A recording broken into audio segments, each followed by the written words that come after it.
Hoje eu queria convidar você a refletir sobre algo muito sério, só que muitas vezes é tratado como normal. O que realmente significa dizer que o nosso corpo é templo do Espírito Santo? A Bíblia fala claramente em 1 Coríntios 6,19. Vocês não sabem o que o corpo de vocês é templo do Espírito Santo, que habita em vocês, que lhes foi dado por Deus. Vocês não pertencem a si mesmos. Vocês foram comprados por alto preço. Portanto, glorifiquem a Deus com o seu corpo. E isso muda tudo. O nosso corpo não é vitrine, não é objeto, não é instrumento para chamar atenção. É morada de Deus, morada do Espírito Santo de Deus. E hoje, infelizmente, nós vivemos numa geração que confunde valor com aparência. Principalmente mulheres sendo incentivadas todos os dias a se sensualizar, a se expor, a buscar desejo, quando na verdade o que o coração mais precisa não é desejo, é respeito. Ser desejado passa, agora ser respeitado permanece para sempre. E quando nós entendemos o que somos, templo do Espírito Santo, as nossas escolhas mudam. A forma de vestir, de falar, de agir, de se portar. Porque nossas atitudes podem glorificar a Deus ou podem envergonhar o nome dele. E a Bíblia faz um alerta lá em Romanos 12:1. Ofereçam seus corpos como sacrifício vivo, santo e agradável a Deus, que é o culto racional de vocês. Ou seja, viver para Deus não é só ir à igreja, é viver de forma que Deus seja honrado em tudo na sua vida. E isso também reflete diretamente no casamento. O casamento é um projeto divino, não uma invenção humana. Em Gênesis 2:24 a palavra diz: por isso o homem deixa pai e mãe e se une à sua mulher, e eles se tornam uma só carne. Quando duas pessoas se tornam uma só carne, tudo que entra naquele relacionamento, ele precisa somar, nunca dividir. Só que o inimigo sabe disso, né? E uma das estratégias mais usadas por ele é entrar no casamento através de amizades erradas.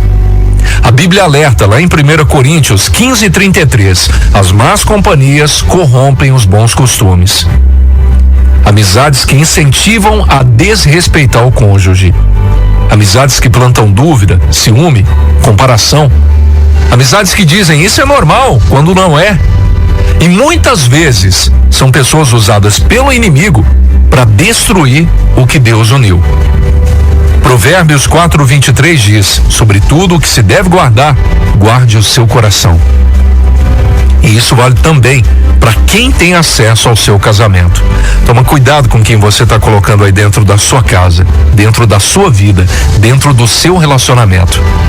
Hoje o inimigo está atacando fortemente a família, porque ele sabe, família destruída gera filhos feridos, adultos inseguros, uma sociedade doente, como a gente está vendo. E a família é a base de tudo. O Salmo 127:1 declara: se o Senhor não edificar a casa, em vão trabalham os que a edificam. Sem Deus no centro, qualquer casa fica vulnerável. E quando falamos de corpo, de casamento, de família, a gente precisa lembrar, tudo começa com santidade, não com perfeição não. Santidade é decidir todos os dias agradar a Deus. 1 Tessalonicenses 4:3 diz: a vontade de Deus é que vocês sejam santificados, abstenham-se da imoralidade sexual, cada um saiba controlar o próprio corpo de maneira santa e honrosa. Controlar o corpo não é repressão, é sabedoria. É entender que o valor não está no quanto alguém te deseja, mas no quanto Deus se alegra com você, quanto Deus se alegra com a sua vida. E acima de tudo a gente precisa lembrar, o inimigo tenta, mas não vai vencer, jamais vai vencer quem permanece em Cristo. Jesus é exaltado quando escolhemos honrar o corpo. Jesus é exaltado quando protegemos o casamento. Jesus é exaltado quando defendemos a nossa família. Em Josué 24:15, ele declara algo que ainda hoje precisa estar dentro do nosso coração: eu e a minha casa serviremos ao Senhor. E que essa seja a minha, a sua, a nossa decisão diária. Que nossas atitudes apontem para Cristo e que nosso corpo glorifique ao Senhor, glorifique a Deus. E que nossos relacionamentos sejam protegidos pela palavra do Senhor. E que a família continue sendo o lugar onde Deus é honrado a todo instante, a todo momento.